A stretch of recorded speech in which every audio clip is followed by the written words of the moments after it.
Very good morning to all of you. और आज खास बहुत ही महत्वपूर्ण और मेरे उन दिनों में जो जिंदगी के सबसे सुनहरे दिन होते हैं ना लाइफ के। कुछ डेट ऐसी होती है जो डेट आपके लाइफ के लिए मिरेकल होती है, जो डेट आपके लाइफ के लिए लाइफ चेंजिंग होती है। ऐसे किसी का जन्मदिन होता है ना, किसी के लिए उसकी मदर का जन्मदिन होता है, किसी के लिए उसकी लाइफ का जो शादी का दिन होता है। ऐसे कई दिन होते हैं जो खास होते हैं और मेरी जिंदगी का, मेरे जन्म के दिन से भी मैं कहूं तो बहुत खास दिन है, वो है 7 जुलाई। 7 जुलाई मेरे लाइफ का सबसे महत्वपूर्ण दिन है और परमात्मा ने शायद इस दिन को सुनहरा दिन बनाने के लिए मेरी जिंदगी में दिया। और 7 जुलाई 2018 परमात्मा की कृपा से मैंने मेरे लाइफ का एक बेहतरीन निर्णय लिया ओके लाइफ केयर को करने का। 7 जुलाई 2018 मैंने इस जर्नी की शुरुआत की थी ओके लाइफ केयर के अंदर और आज 3 साल कामयाबी के साथ हम कंप्लीट कर चुके हैं। बहुत सारी खुशियां मिली, बहुत सारे लोग साथ में आए, कुछ लोगों ने साथ आधा निभाया, कुछ लोगों ने साथ पूरा निभाया। जर्नी है, राइट। कई बार आप सोचते हो कि ये हमारे साथ बहुत लंबा चलेंगे, कई बार आप सोचते हो कि ये तो मेरी जिंदगी बदल देंगे, कई बार आप ये सोचते हो कि यस ये टीम मतलब ऐसा। तो जब मैंने 7 जुलाई 2018 शुरू किया तो मैंने कुछ टीमें सिलेक्ट की थी मेरे साथ कि ये टीमें आएंगी, ऐसा ऐसा होगा, मिरेकल हो जाएगा। 7 जुलाई 2018 जब मैंने काम शुरू किया तो सच में पहले कुछ महीने इतने पेनफुल थे। मैं आपकी जर्नी से रूबरू कराऊंगी आपको आज। लोगों को ना सिर्फ हमारी कामयाबी दिखती है, पीछे का पेन नहीं दिखता है। आज बताऊंगी सब कुछ। जन्म हो गया ठीक है, लेकिन अगर लाइफ में जो हमने सोचा वो नहीं पा पाए तो फिर इस मानव जीवन का क्या महत्व था? ये क्यों लिया हमने मनुष्य जीवन? जानवर भी ठीक है, जन्म लेता है, मरता है, अपने परिवार के लिए कुछ तो वो भी कर ही देता है। मनुष्य जीवन है, जिस दिन आपके लाइफ को बेस्ट बनाने वाला दिन आए ना, एक्चुअल में रियल जन्मदिन वो है। और 7 जुलाई 2018 मैं कहूं तो मेरा वही जन्मदिन है, इस कंपनी को शुरुआत करने वाला जन्मदिन, लाइफ चेंजिंग डे। 7 जुलाई 2018, 7 जुलाई 2018 काम शुरू किया बहुत सारी उम्मीदों के साथ, बहुत सारे सपनों के साथ। लेकिन चीजें थोड़ी सी विपरीत हुई। बहुत अच्छा नेटवर्क था, बहुत सारे लोग थे साथ में मेरी लास्ट जर्नी में। लेकिन जब ओके का स्टार्टअप किया तो आई डोंट नो क्यों ऐसा हुआ। तकरीबन मुझे ऐसा लगता है कि 2 महीने के अंदर 800 से 900 लोगों का नेटवर्क क्रिएट किया था, रजिस्ट्रेशन किए थे कुल मिलाकर। होता है कई बार ऐसा, मैं एग्जैक्ट फिगर आउट नहीं कर पा रही हूं, बट मैंने बहुत सारे लोगों को, मेरा आपको वो देख के समझ में आ जाएगा जब मैंने वर्किंग किया होगा, मैंने स्टार्टअप किया होगा। तो मैं कभी पटना हूं, तो मैं कभी सिवान हूं, तो मैं कभी गोरखपुर हूं, राइट। बहुत दौड़े, बहुत भागे, नेटवर्क बनाया। 1 महीने बाद में मेरी गलती मुझे एनालाइज हुई। ये व्यापार प्रोडक्ट का है, प्रोडक्ट पे भी काम करना पड़ेगा। अभी ज्वाइनिंग लगा दी, लोगों की एक्टिवेशन ही नहीं कराओगे, परचेजिंग ही नहीं कराओगे तो पैसा थोड़े आएगा। दूसरे महीने इसको थोड़ा सा संभाला हमने, मतलब ज्वाइनिंग विद एक्टिवेशन उठाई तो भी चीजें खास नहीं हुई। 17-18 हजार रुपए का मुझे पे आउट आया। 7 जुलाई 2018 जब मैंने स्टार्टअप किया, पूरे महीने काम किया, बहुत सारे लोगों का नेटवर्क बना दिया मैंने। और एक गलती एनालाइज की मैंने कि यार एक्टिवेशन भी तो मतलब परचेजिंग भी तो जरूरी है। परचेजिंग नहीं कराई किसी की भी। कोशिश करा था, मैंने बताने की कोशिश की थी, बट पूरा फोकस प्लान पर है ना। 2 लाख जनरेशन प्लान एक नया कॉन्सेप्ट था। 2 लाख जनरेशन प्लान समझ ही नहीं आ रहा था लोगों को। मैं बताती ये लेग, ये लेफ्ट, ये राइट, और इतना बिजनेस डाला, देखो सेल तो उठानी है हमें, और लेफ्ट राइट में बिजनेस डालेंगे इतना पैसा आएगा। प्लान की पावर, बिकॉज एकदम नया कॉन्सेप्ट था मार्केट के लिए। जनरेशन मतलब multi leg performance bonus, binary मतलब कैरी फॉरवर्ड 2 लेग। ये कॉन्सेप्ट बिल्कुल डिफरेंट। हमें प्लान को समझाने में इतनी एनर्जी लगानी पड़ी, इतनी ताकत लगानी पड़ी, और मैं प्लान प्लान प्लान समझाती रही, बहुत सारी ज्वाइनिंग उठ गई। और प्लान के साथ प्रोडक्ट का भी शेयर करना है। प्रोडक्ट हम शेयर कर रहे थे, मान लो 5, 10, 15 प्रोडक्ट बना दी, जो हमारी प्रेजेंटेशन है टीम मेंटर्स की, आपने देखा होगा। और उसमें प्लान पर इतना जोर हो रहा है, और भगवान की बड़ी कृपा रही कि उस समय जो हमने प्लान की ताकत बताई थी ना, आज वो लोग एनालाइज करके हमें बताते हैं। लेकिन देखिए, हमें दोनों को एक साथ लेकर साथ में चलना है ना, प्रोडक्ट भी प्लान भी, प्रोडक्ट भी प्लान भी। तो हम प्रोडक्ट प्लान की तारीफ करें, बहुत सारा नेटवर्क बना दिया मैंने, और पहले महीने का पे आउट आया 331 रुपए के आसपास। फिर दूसरे महीने अपनी थोड़ी सी गलती मैंने एनालाइज की, मैं कहा यस, प्लान पावरफुल है। 2 लाख का जनरेशन प्लान एक ऐसा प्लान है कि ये मार्केट में मिरेकल क्रिएट करेगा, हिस्ट्री क्रिएट करेगा, हिस्टोरिकल मूवमेंट बनाएगा, हिस्टोरिकल प्लान बनाएगा, लोग हमारे प्लान को कॉपी करेंगे। बात बिल्कुल सच है। लेकिन भाई प्रोडक्ट के ऊपर भी थोड़ा सा, देन प्रोडक्ट्स की थोड़ी सी बात होनी शुरू हुई, और दूसरे महीने का मेरा पे आउट आया लगभग 15,000 रुपए के आसपास का। 15,000 रुपए का दूसरे महीने का पे out. Business is a part of fluctuation. Business is a part of fluctuation. Fluctuation आएगा बिजनेस के अंदर, बहुत फ्लक्चुएशन आएगा। और मुझे ये फ्लक्चुएशन तीसरे महीने ही देखना पड़ा। ये फ्लक्चुएशन मुझे तीसरे महीने देखना पड़ा।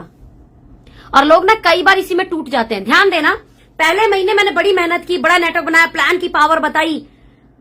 दूसरे महीने मैंने 15,000 टच किया, यानी मैंने सुपर एक्टिव से ऊपर बिजनेस किया।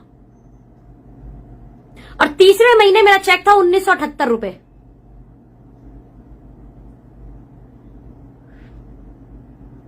तीसरे महीने का चेक 1978, सॉरी 1947, सॉरी 1947। आजादी का सन, आजादी का सन।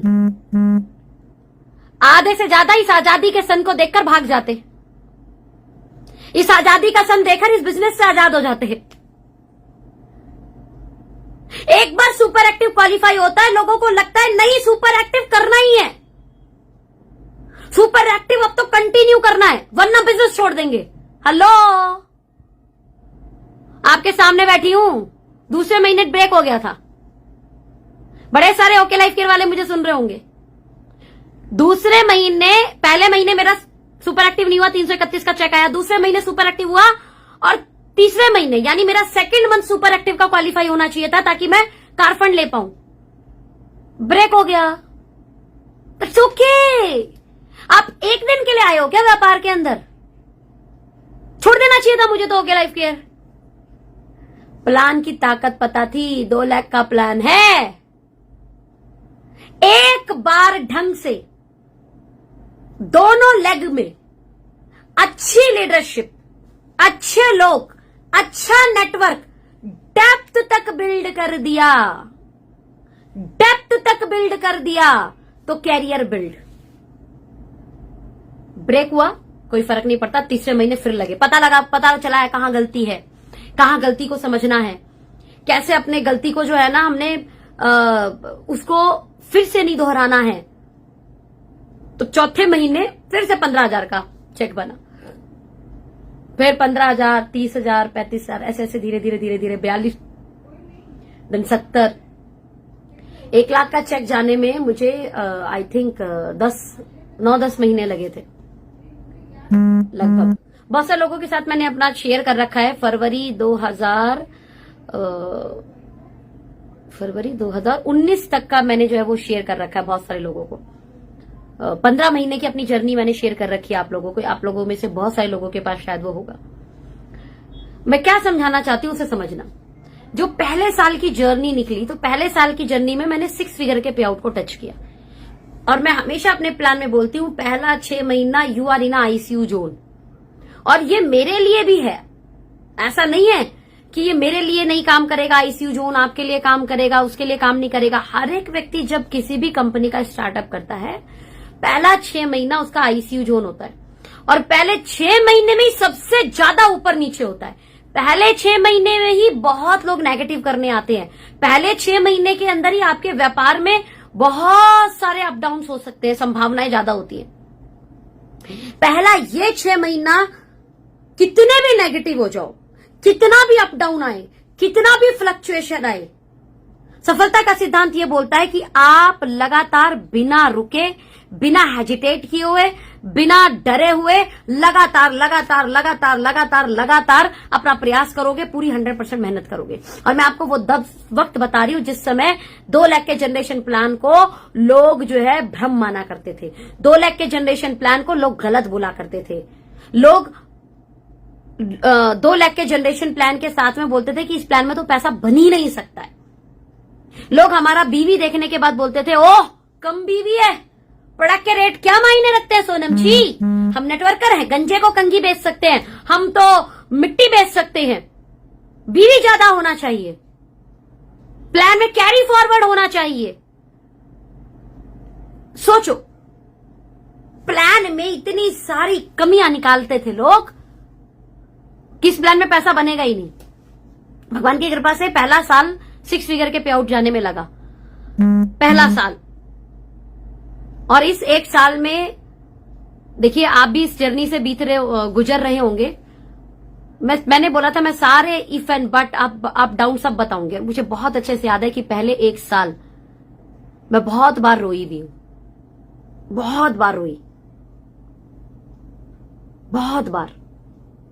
लेकिन मैं जब भी रोई ना, मैं जब भी रोई हमेशा अपने काम को लेकर कि मुझे ना और मेहनत करनी है, मुझे ना और प्लान करने हैं, मुझे ना और ज्यादा लोगों तक मिलना है, मुझे ना और ज्यादा लोगों तक इसको पहुंचाना है, मुझे और ज्यादा लोगों से बात करनी है।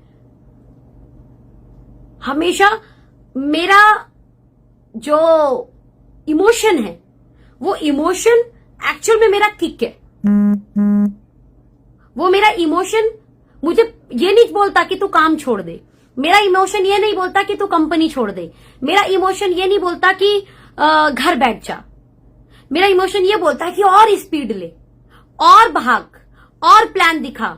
उन लोगों तक हम नहीं पहुंचे जिन लोगों तक हमें अभी पहुंचना है, उन लोगों तक हम नहीं पहुंचे जिन लोगों को अभी हमारे साथ मिलकर इस जर्नी को बहुत बड़ा करना है। और मैं जब बात करती थी, जब मैं नेगेटिव होती थी, या जब मैं थोड़ी सी फ्रस्ट्रेटेड होती थी, या जब मुझे लगता था कि मैं कोई गलत तो नहीं कर रही हूं, मेरे से गलती तो नहीं हो रही है, तो हमेशा एक चीज की डीके सारन सर के साथ बैठ के, आदरणीय डीके सारन सर हमारे है ना सीईओ सर के साथ में बैठ के कि सर बताओ और मुझे क्या करना है, अखिलेश भाई को पूछ के भैया और क्या करना है, भैया और बताओ क्या करना है, क्या गलती हो रही है, मैं कहां पर चूक रही हूं। हमने ना हमेशा इस तरीके की बातें की। हम ब्लेमिंग मोड की तरफ नहीं गए, हम डिमांडिंग मोड की तरफ नहीं गए, है ना, कि आप हमारे में टीम डाल दो, आप हमारे को बिजनेस वॉल्यूम दे दो। समझ रहे हो मेरी बात को? हमने कभी ऐसा ही नहीं किया, कभी नहीं किया। मैं हमेशा ये मानती हूं कि अगर सोनम जायसवाल इस डायरेक्ट सेलिंग इंडस्ट्री में नहीं होती, और अगर सोनम जायसवाल जॉब के अंदर होती, अगर सोनम जायसवाल अपने बिजनेस के अंदर होती, तो उसके जॉब को, उसके बिजनेस को बड़ा करने की जिम्मेदारी किसकी होती? खुद की। डायरेक्ट सेलिंग में आने के बाद ना एक्चुअल में हम इसी थॉट से भटक जाते हैं, इसी थॉट से भटक जाते हैं, और हम सोचने लगता है कि अपलाइन की जिम्मेदारी है, मेरे डाउनलाइन की जिम्मेदारी है, कंपनी की जिम्मेदारी है। देखिए हर एक व्यक्ति अपने पार्ट को बखूबी निभा रहा है, चाहे अपलाइन हो, चाहे डाउनलाइन हो, चाहे कंपनी हो, सब बखूबी निभा रहे हैं। जब जब हम ये सोचेंगे ना मेरी खुद की जिम्मेदारी, मेरी खुद की जिम्मेदारी, मेरे खुद की जिम्मेदारी, आप हमेशा अपने आप को एक लेवल अपडेट करोगे, आप हमेशा अपने आप को फिर एक लेवल अपडेट करोगे, आप अपने आप को फिर एक लेवल अपडेट करोगे, और अपडेट करते करते करते करते करते करते करते करते करते करते करते करते करते करते हम दूसरे साल में एंट्री किए। 7 जुलाई 2019 मेरा सेकेंड ईयर स्टार्ट हुआ ओके लाइफ केयर के अंदर। सेकेंड ईयर जब स्टार्ट हुआ तो बहुत सारे लोगों से मिलने के बाद, प्लान की लगातार प्रैक्टिस करके, कैलकुलेशन प्रैक्टिस करके, प्रोडक्ट की बारीकियों पे बात करके, प्रोडक्ट की मार्केटिंग करके, प्रोडक्ट की ताकत समझ के, डीके सर के हमने जितने रेजिडेंशियल प्रोग्राम लिए उसकी बहुत बड़ी भूमिका रही है हमारी कामयाबी में। तो डीके सर के एक एक रेजिडेंशियल प्रोग्राम अटेंड किए, मार्केट से मिलने वाले सवालों के सारे जवाब रेजिडेंशियल ट्रेनिंग प्रोग्राम में मिल जाते हैं, वो सारे जवाबों को इकट्ठा किया, फिर अपने आप को और मजबूत बनाया और कैसे बेहतरीन तरीके से मार्केट में प्रेजेंटेशन दे सकते हैं। यानी हर बार हमने एक लेवल अपने आप को अपडेट करने की कोशिश की। हर रेजिडेंशियल प्रोग्राम से हमारा जो है कॉन्फिडेंस बढ़ा, हमारी नॉलेज बढ़ी। दूसरे साल में जब हम एंट्री किए तो अब मेरे पास 2 लाख का जनरेशन प्लान है, इसको लेकर बहुत बड़ा कॉन्फिडेंस था। 2 लाख के जनरेशन प्लान में किस तरीके से पैसा बनेगा, नाउ हमारे प्रोडक्ट की प्लस पॉइंट क्या है, हमारे क्या क्या पार्ट है जिसपे लोग नेगेटिव बोलते हैं और वो पार्ट कैसे उनको प्रेजेंट करना है। ध्यान देना, देखिए मार्केट है, ये मार्केट आप में सिर्फ कमी खोजने की कोशिश करेगी, ये ध्यान रखना, ये असूल है इंडस्ट्री में, किसी भी बिजनेस के अंदर का असूल है।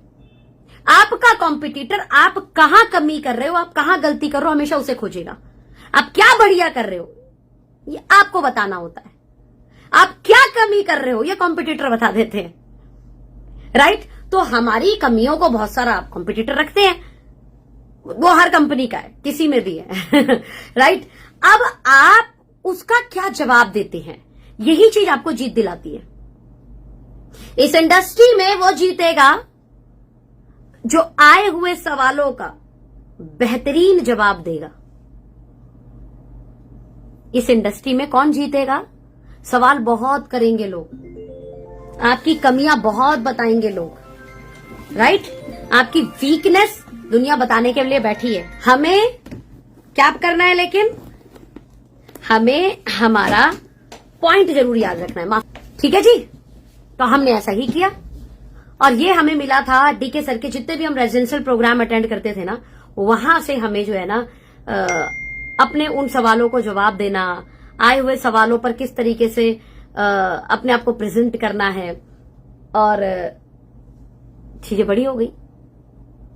उस समय हम एक सवाल जवाब देते थे, लोग बोलते थे कि स्टेबिलिटी इज वेरी इंपॉर्टेंट, मतलब ओके लाइफ केयर में लोगों को स्टेबिलिटी नहीं दिखती थी। पहला बीवी कम का जब था लोगों को कि बीवी कम है आपका, है ना, हमने उनका जवाब देना सीखा कि बीवी चाहिए कि पे आउट। ध्यान देना, बीवी चाहिए, बिजनेस वॉल्यूम चाहिए कि पे आउट। ऑफकोर्स सीरियस सिंपल सी बात है, लोग बोलेंगे पे आउट। तो आइए इस रेट पर प्रोडक्ट और सेल डालिए और देखिए कितना बनता है। और उस समय मैंने कई सारे एग्जांपल्स दिए थे मार्केट में, जो ठीक ठाक प्रोडक्ट बेस्ड कंपनी के अंदर काम कर रहे हैं, जो ठीक ठाक प्रोडक्ट बेस्ड कंपनी के अंदर काम कर रहे हैं, उन लोगों को उनका डायरेक्टली कंपैरिजन, राइट, बिजनेस के ऊपर कि भाई बीवी कम देकर भी हमारे यहाँ पे आउट ज्यादा आ जाता है, राइट।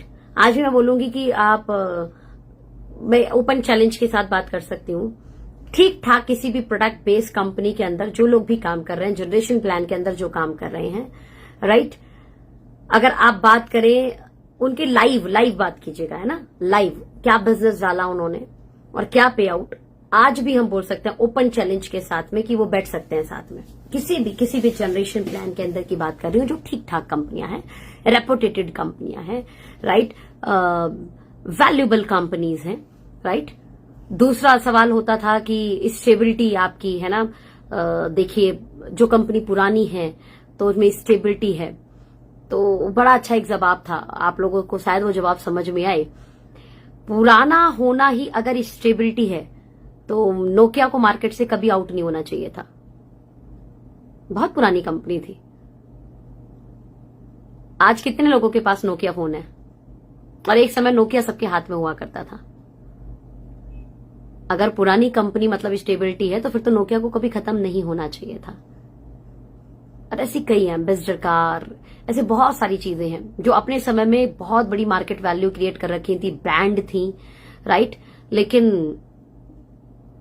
वहां एक जवाब था कि भाई जो अपडेटेड है ना एक्चुअल में वही स्टेबल है, जो अपडेटेड है।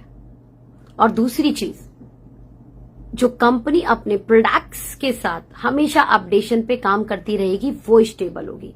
पुरानी कंपनी कभी स्टेबल नहीं होती। पुराना मतलब स्टेबिलिटी से लेना देना कोई नहीं है। डायरेक्ट सेलिंग में भी कई पुरानी कंपनियां रही, खैर कहना किसी का भी नाम लेने की जरूरत नहीं है, जिन्हें दिक्कत आई, 20-20 साल काम करने के बाद दिक्कत आई, 15 साल कंपनियों को काम करने के बाद दिक्कत आई, 10 साल काम करने के बाद दिक्कत आई। पुराना से मतलब ही नहीं है स्टेबिलिटी का कोई लेना देना। अगर आप एक प्रोडक्ट बेस्ड कंपनी हो, यानी आपका जो कंपनी है वो प्रोडक्ट पे टिका हुआ है, ध्यान देना, आपकी कंपनी प्रोडक्ट पर टिकी हुई है, अगर प्रोडक्ट के साथ काम करती है और प्रोडक्ट का हमेशा अपडेशन करती रहती है मार्केट के अकॉर्डिंग, मार्केट की नीड के अकॉर्डिंग, तो आप स्टेबिलिटी की तरफ जो है अग्रेसिव रहेंगे। एंड हाँ, एक चीज और, उस स्टेबिलिटी का क्या करेंगे अगर ग्रोथ ही नहीं है तो? That's a very amazing thing. Stability without growth is useless. अगर बिना ग्रोथ के आपने स्टेबिलिटी ले रखी है तो ये एक्चुअल में आपके लिए बहुत खराब है। रुका हुआ पानी सड़ जाता है। तो आप टिके हो, इनस्टेबल हो, आप ग्रोथ हो ही नहीं रही, क्या करोगे? दूसरा, स्टेबिलिटी हमेशा उन कंपनियों में आएगी जो प्रोडक्ट को आधार बनाकर काम करते हैं। कुछ कंपनियां तो कहती हैं ये लीडरशिप का बिजनेस है। ध्यान देना, अगर आपका बिजनेस लीडरशिप पर टिका हुआ है ना, ये कभी स्टेबल होगा ही नहीं। जिनका आधार प्रोडक्ट है, जो प्रोडक्ट पर काम करते हैं, जो रिटेल कॉन्सेप्ट पे काम करते हैं, आधे से ज्यादा तो बोलते हैं कि हम सेल्समैन बनने थोड़े आए हैं। हेलो, डायरेक्ट सेलिंग इंडस्ट्री खुद वर्ड है, direct sale, direct sale, direct sale. तो ये झूठ क्यों बोलना किसी को कि सेल का बिजनेस नहीं है? यहां पे यहां हम सेल्समैन है, क्या दिक्कत है, क्या बुराई है? क्या सेल्समैन काम अच्छा नहीं है? क्या सेल करना बुरी बात है? क्या सेल करना सिद्धांतों के खिलाफ है? क्या बुराई है सेल में? Yes, we are in a sales business, और दुनिया का हर बड़ा आदमी सेल्स के बिजनेस में है। Isha Ambani silver spoon, golden spoon के साथ पैदा हुई लड़की, अब सब लोगों ने नाम सुना होगा। उन्हें कोई भी काम करने की जरूरत नहीं थी ईशा अंबानी जी को। जियो कॉन्सेप्ट उन्हीं का है। एजियो का आपने नाम सुना होगा, AGIO, एजियो ऑनलाइन पोर्टल से आप कपड़े जो खरीदते हैं, उसकी ऑनर कौन है? ईशा अंबानी, मुकेश अंबानी जी की बेटी। सेल्स के बिजनेस में है, रिटेल्स के बिजनेस में है। क्या बुराई है रिटेल के बिजनेस को करने में? और क्या बुराई है रिटेल कॉन्सेप्ट पे काम करने में? और क्या बुराई है रिटेल पर रिटेल का नेटवर्क बनाने में, रिटेल करने वाले लोगों की टीम बनाने में? और यही सच है, और यही सिद्धांतिक है, और यही स्थायित्व है। बाकी सब जो है अस्थायी है। मुझे प्राउड फील होता है कि मैं रिटेल के बिजनेस में हूं। और अगर मुझे कोई सेल्समैन बोले या सेल्स वुमेन भी बोले, दैट्स ओके, बड़ा आदमी काम करता है भैया सेल्स का। कॉन्फिडेंस चाहिए सेल्स के लिए, राइट? स्पीकिंग पावर अच्छी होनी चाहिए सेल्स के लिए। Sales is a highly paid profession.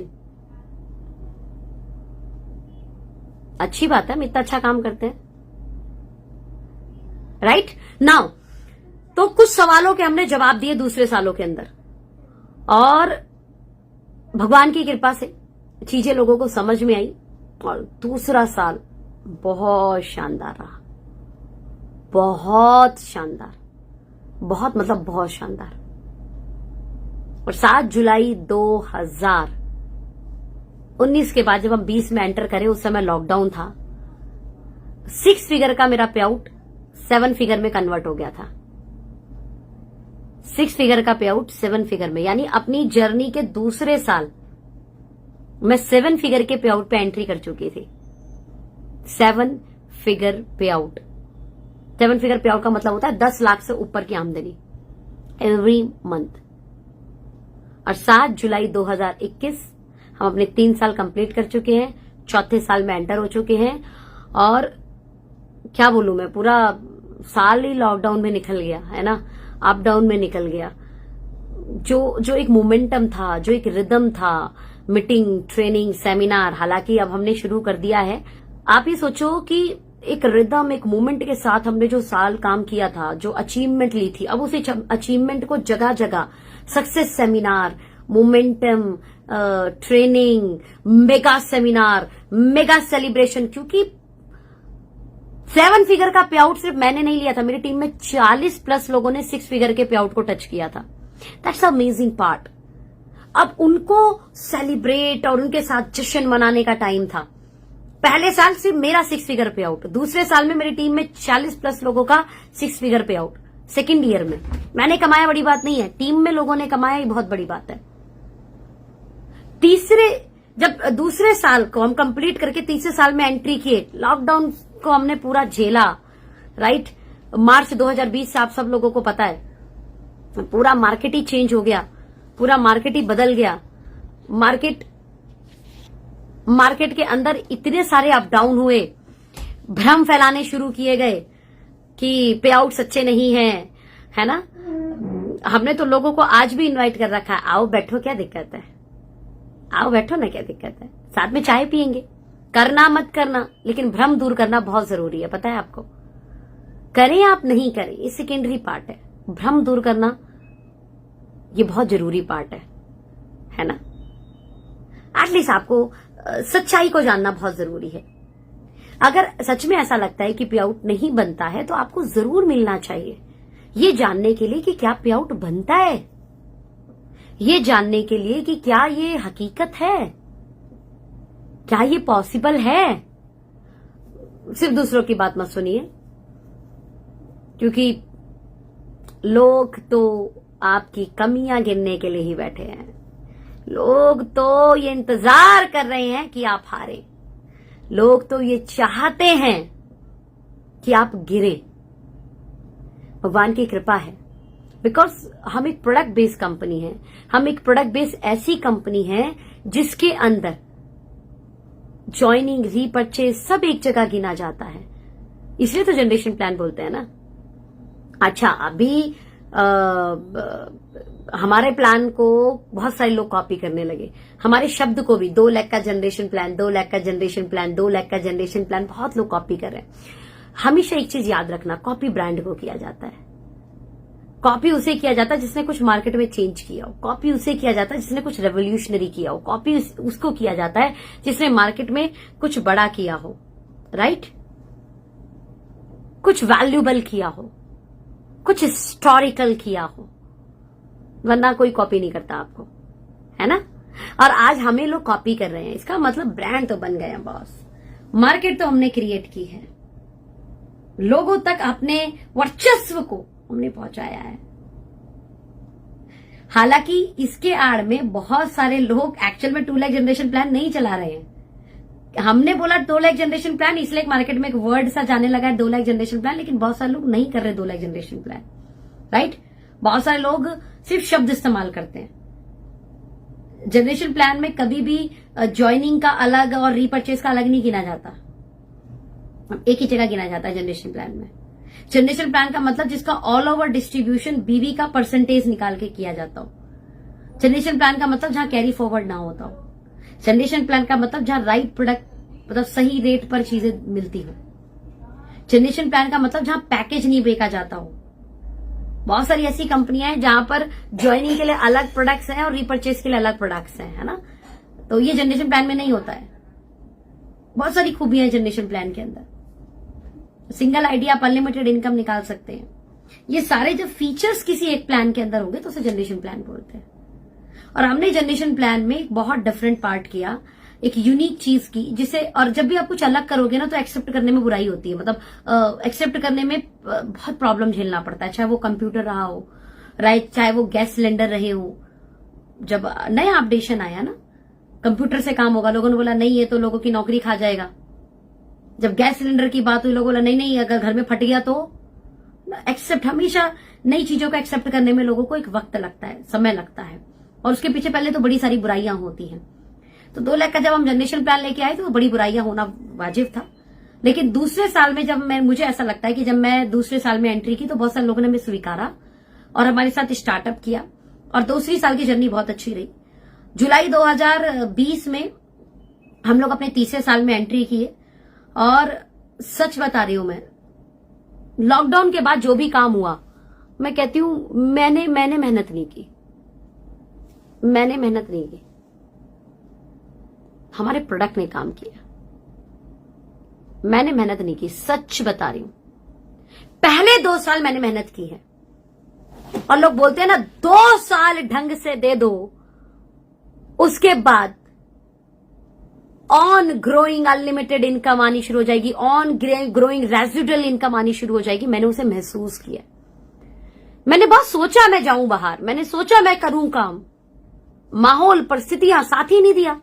आप लोग बिल्कुल इस बात को महसूस कर पा रहे होंगे, जो नेटवर्कर बड़े मेहनती हैं और दौड़ना चाहते हैं, भागना चाहते हैं, घर से पॉसिबिलिटीज नहीं है उनके लिए काम करना, फील्ड में रह के वो काम करते हैं। मैं भी ऐसी हूं जो फील्ड में रहकर काम करती हूं। तो मेरे लिए तो एक्सेप्ट करना उस माहौल को बड़ा मुश्किल था, फिर भी जो हो सका वो किया। एंड स्टिल पिछले 18 महीने से मैं 7 फिगर का पे आउट ले रही हूं। जिसको भी थोड़ा सा भी डाउट हो, तनिक भर भी डाउट हो, मैं बस आपको इनवाइट करना चाहूंगी, आइए चाय पियेंगे बैठ के साथ में, कॉफी पियेंगे साथ में, है ना, हमारी ग्रीन टी है उसे पियेंगे। और ध्यान देना, पर छोटी छोटी परचेजिंग को हमने प्रमोट किया है। हमने ये नहीं बोला है कि 60,000 की ज्वाइनिंग लगाओ, 1 लाख की ज्वाइनिंग लगाओ, 1.5 लाख की ज्वाइनिंग लगाओ, 20,000 की ज्वाइनिंग लगाओ, 50,000 की ज्वाइनिंग लगाओ। तो छोटे छोटे काम, कंसेंसी ऑफर, 2,000 रुपए वाले ऑफर, है ना, 5,000 की कंसेंसी ऑफर, हमने इस पे काम किया है, रियल प्रोडक्ट पर काम किया है। यही कारण है कि लॉकडाउन लगने के बाद भी स्टिल हमें बहुत ज्यादा प्रभाव नहीं पड़ा। मैं अब आपको बता दूं, सेकंड वेव ने, पहली वेव में तो फिर भी बहुत कुछ अच्छा हुआ, जो दूसरी वेव आई ना उसने तो कमर तोड़ दी, रीढ़ की हड्डी तोड़ दी। मतलब ये समझ लो कि लोगों की परचेजिंग पावर खत्म हो गई सेकंड वेव के अंदर। एंड स्टिल 7 फिगर के पे आउट मेंटेन करना। अभी परसों कह रही हूं, कल ही मैं राजस्थान में थी, और ओके लाइफ केयर वाले प्रॉपर्टी पे प्रॉपर्टी लिए जा रहे हैं, जिन्होंने समय रहने से पहले काम किया था ढंग से। लॉकडाउन पीरियड में जो साथी हमारे साथ आए, है ना, हम लोग सच बता रहे हैं, जो एक दौड़ते हैं, हम भागते हैं मिलकर, है ना, मार्केट में काम करते हैं, वो एक मजा अलग है। तो लॉकडाउन में जो हमारे साथ साथी आए, वो हम उनके साथ उतना दौड़ भाग पाए ही नहीं, चाह के नहीं भाग पाए यार।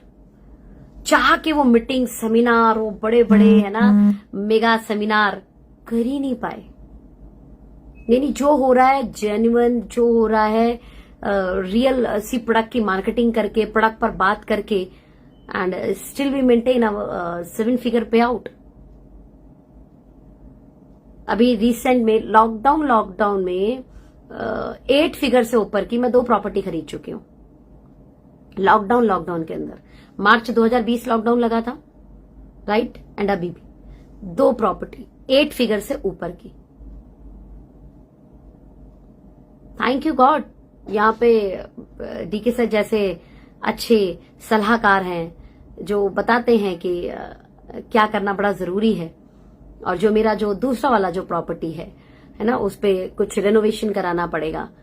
जीडीए में आपको पता होगा, जो आपके डुप्लेक्स होते हैं ना, 200 गज का डुप्लेक्स है वो, तो उसको अपने अकॉर्डिंग में रेनोवेट कराऊंगी। उसमें नीचे का पूरा फ्लोर, सब कुछ ओके लाइफ केयर का ही है यार, है ना। उसमें नीचे वाला जो फ्लोर है वो पूरा मैं ओके लाइफ केयर को लेके, पूरा अपनी टीम को लेके समर्पित करके, पूरा उसमें नीचे लगभग 150 लोगों के बैठने की जगह, है ना, कैबिन, पर्सनल कैबिन उसके अंदर, और वहां पे प्रोडक्ट का आउटलेट, पूरा नीचे का फर्स्ट फ्लोर 200 गज जो जगह है वो पूरा का पूरा 2×18 यानी तकरीबन 1800 स्क्वायर फीट का पूरा नीचे का एरिया अपनी टीम के लिए, अपनी पूरी टीम के लिए, अपने लोगों के लिए, राइट। और उसको बहुत अच्छे ग्रैंड लेवल पर श्याम बाबा का प्रोग्राम कराऊंगी, उसकी लॉन्चिंग, उसकी रिबन कटिंग करेंगे, है ना। पूरे इस 3 साल ने जिंदगी को पूरा बदल दिया, 360 डिग्री चेंज कर दिया यार। कहां थे, कहां से कहां पहुंचे। समय ऐसा था कि बड़ी सारी दिक्कतें हो रही थी, समझ नहीं आ रहा था लाइफ किस तरफ जा रही है, दिख ही नहीं रहा था रास्ता। देखिए, लेट मिलेगा चलेगा, लेकिन रास्ता दिखे तो सही, रास्ता ही नहीं दिख रहा था। आज से 3 साल पहले की मैं बात करूं तो। बट जब डीके सर से मिले, उनसे प्रोजेक्शन मिली, डायरेक्शन मिली। मैं आपको बता रही हूँ अभी डीके सर का जो ड्रीम प्रोजेक्ट है, जिसे हमने देखा था, जिसे हमने समझा था, और हमें था कि अगर ये काम हो गया तो ये तो चीजें बहुत बड़ी हो जाएंगी। और वो लॉन्चिंग होनी थी हमारी 2020 में। उन्होंने सर ने बताया था कि मैं इसको 2020 के बाद में दी, 2019 के शुरू मतलब मिड में, और 2020 के या तो स्टार्टअप में इसको मैं लॉन्च करूंगा। कब बताए थे? जब हम 2018 में जब जुड़े थे उनसे। और वो मैंने अपने शुरुआती दौर के बहुत सारे लोगों को डिस्कस भी किया था, जब मैं प्लान दिखाती थी कि हमारा एजुकेशन सिस्टम ऐसा होगा। तो लोग कई बार बोलते थे, अरे सोनम जी जब हो जाए तब बताना। होगा, ये प्लानिंग में है ना, बाद में लॉन्च होगा। पर अरे जब लॉन्च होगा तब देखना। वो देखने के बाद में ही ऐसा लगता है कि अगर ये हो गया तो बहुत बड़ा हो जाएगा। तो सब लोगों को लगता था कि इट इज पॉसिबल, हो जाए तब बताना, ऐसा। तो मैंने कहा भैया 2 लाख के जनरेशन प्लान को भी नहीं मानते, लोगों ने आज मानना शुरू किया। बीवी कम होने के बाद भी पैसे ज्यादा आता है, लोगों ने आज मानना शुरू किया। प्रोडक्ट का रेट सही होना चाहिए, प्रोडक्ट की क्वालिटी सही होनी चाहिए, राइट प्राइस पे राइट प्रोडक्ट होने चाहिए। गाड़ी दिखाने से व्यापार नहीं आता भाई, रियल प्रोडक्ट दिखाने से व्यापार आता है। तो गाड़ी की जरूरत है तो गाड़ी खरीदिए, और अदरवाइज गाड़ी मार्केटिंग करने के लिए तो खरीदने की जरूरत नहीं है। जरूरत है खरीदो, आपके काम की है गाड़ी खरीदो, आपके बजट में जो आता है वो गाड़ी खरीदो। लेकिन गाड़ी दिखाकर चेक बढ़ेगा, गाड़ी दिखाकर बिजनेस होगा, तो भाई इसको गलत प्रूफ किया है ओके लाइफ केयर के लीडर ने। खासतौर में हमने तो जरूर प्रूफ किया है। मैंने तो नहीं ली गाड़ी ओके लाइफ केयर से, तो मैंने गाड़ी ही नहीं ली। ओके लाइफ केयर ज्वाइन करने से पहले मेरे पास i20 थी, मैंने ओके लाइफ केयर से एक भी गाड़ी नहीं खरीदी। तो गाड़ी से व्यापार होता है, ये तो गलत प्रूफ कर चुकी हूं मैं, और मेरी टीम में बहुत सारे लोग प्रूफ कर चुके हैं। दीपा प्रतीक ने गाड़ी नहीं ली, the proof it. Deepa Prateek 2 property ले चुके हैं, दिनेश खंडेलवाल जी 3 प्रॉपर्टी ले चुके हैं, मनोज भैया हमारे अपना जो है फ्लैट ले चुके हैं। बहुत सारे लीडर ने हमारे यहां पे प्रॉपर्टियां बनाई हैं। अभय भैया ने अपना जो पैतृक घर है उसका निर्माण कराया है। तो खुद के घर वाले तो हमारे लीडर्स में जो आपको टॉप लीडरशिप में नाम दिखेंगे, वो सब लोग कहीं ना कहीं प्रॉपर्टी पे इन्वेस्ट किए होंगे।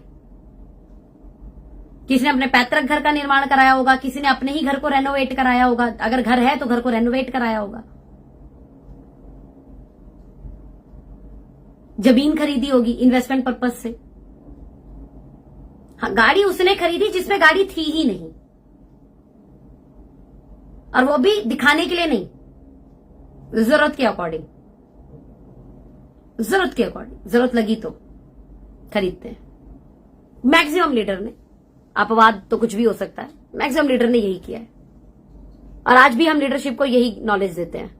कारण लॉकडाउन ने बता दिया कि प्रॉपर्टी खरीदना सही है या गाड़ी। गाड़ी भी मैं खरीदती तो गाड़ी खड़ी रहती, वैल्यू कम हो जाती।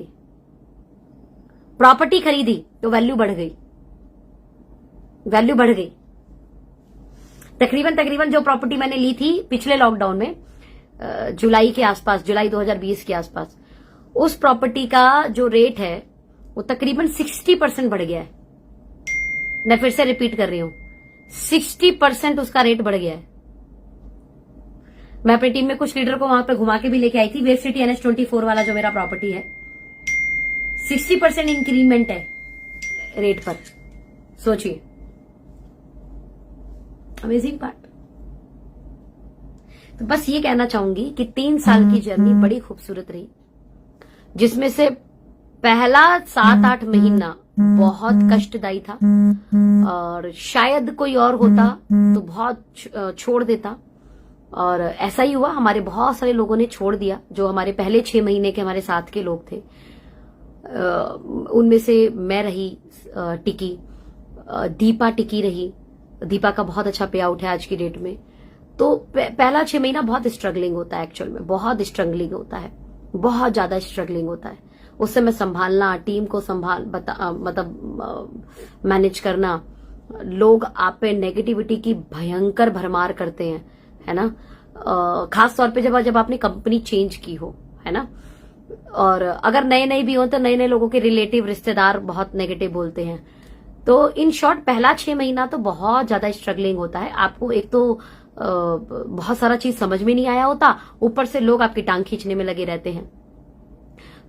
उसके बाद के जो 6 महीने होते हैं, और अगर आपने ढंग से लोगों की बातें सुनने के बाद भी, लोगों के टांग खींचने के बाद भी आपने पूरा प्रयास किया हो काम करने का, उनकी प्रॉब्लम्स के सुनकर या उनकी नेगेटिविटी से आप घर नहीं बैठे होंगे, तो अगला 6 महीना आप स्ट्रगलिंग जोन से बाहर निकल जाओगे।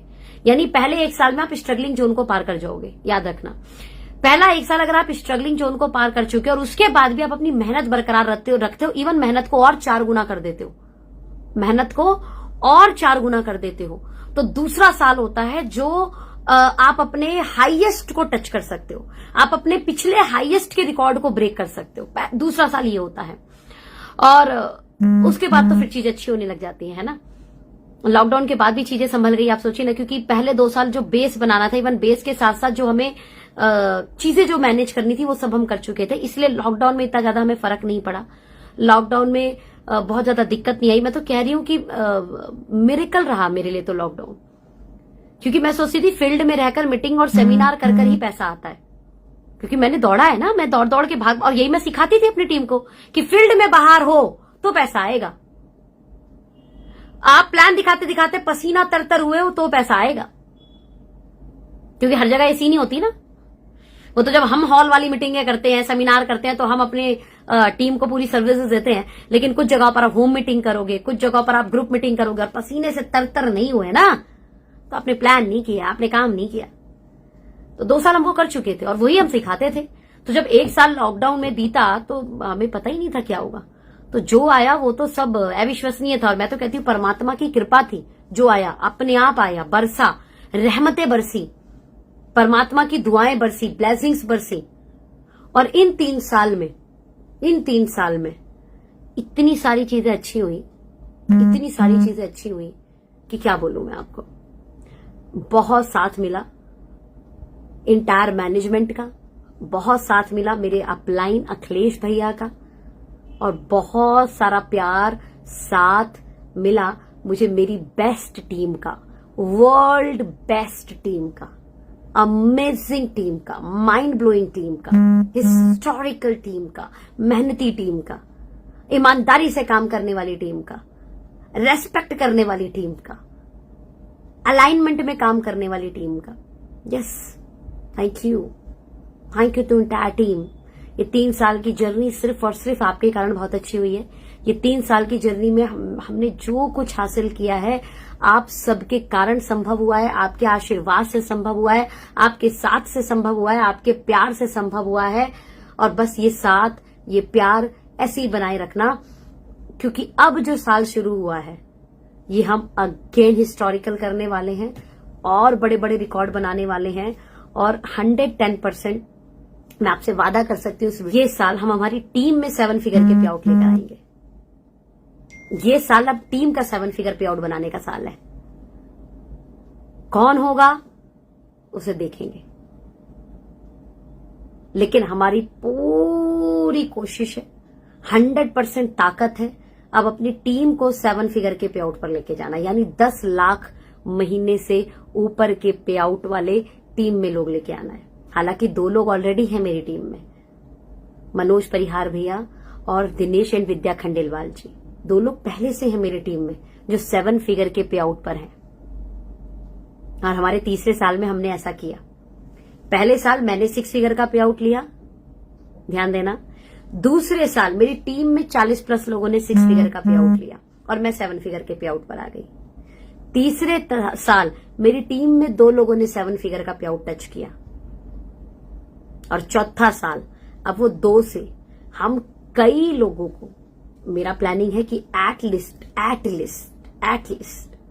7 से 8 लोगों का नाम 10 लाख से ऊपर जो है कमाने वाले लोगों में जाए। 7 से 8 लोगों की मेरी फाइट है, कोशिश देखते हैं उससे ज्यादा की, लेकिन 7 से 8 लोग मुझे 7 फिगर से ऊपर लेके जाने हैं।